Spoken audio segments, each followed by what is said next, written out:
चला उरका पटापट, मला अजून 2 ठिकाणी जायचंय. कोण बसणार आहे?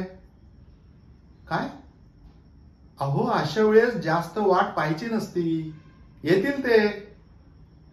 शुभ मुहूर्त निघून गेल्यावर काय उपयोग आहे त्या पूजेचा? हा, आले वाटतं. वा वा वा, 100 वर्ष आयुष्य आहे. हा, तुम्ही बसून घ्या. आता आपण आचमन चालू करूया. पळीने उजव्या हातावर पाणी घेऊन 3दा प्राशन करायचं आणि 4थ्या वेळेला खाली ताम्हणामध्ये सोडून द्यायचं. चला. ओम केशवाय नमः, ओम नारायण नमः, ओम माधवाय नमः, ओम गोविंदाय नमः. पाणी खाली सोडा.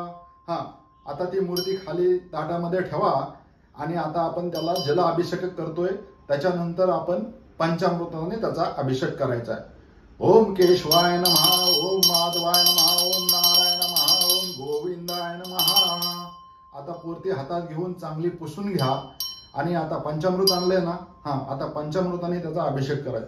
ओम केशवाय नमः, ओम गोविंदाय नमः, ओम माधवाय नमः, ओम गणपतये नमः, ओम महागणपते स्नानम समर्पयामि. हा, आता अक्षता वहा, हळदी कुंकू वहा. आता मी मंत्र म्हणतो, माझ्या मागे तुम्ही मंत्र म्हणा. प्रयत्न करा मनातली मनात म्हणायचा. ओम भूर्भुवस्वः तत्सवितुर्वरेण्यं भर्गो देवस्य धीमहि धियो यो न प्रचोदयात्. ओम भूर्भुवस्वः तत्सवितुर्वरेण्यं भर्गो देवस्य धीमहि धियो यो न प्रचोदयात्.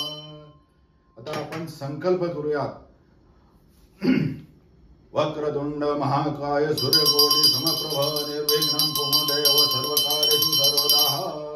गणपतीवरती अक्षता वहा, हळदी कुंकू वहा. ओम महागण गणपते हे.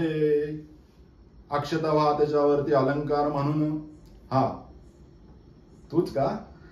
त्यांचा का? बस बस. हो, बरं झालं आठवलं. ग्रहांची परिस्थिती पाहताय, ह्याचा कल विज्ञान शाखेकडे दिसतोय. त्याला विज्ञान शाखेतच ऍडमिशन घेऊन टाका. आणि हो, काल सर्पयोगाची पूजा लवकरात लवकर घालून टाका. हा, आता माझ्या मागे म्हणायचं.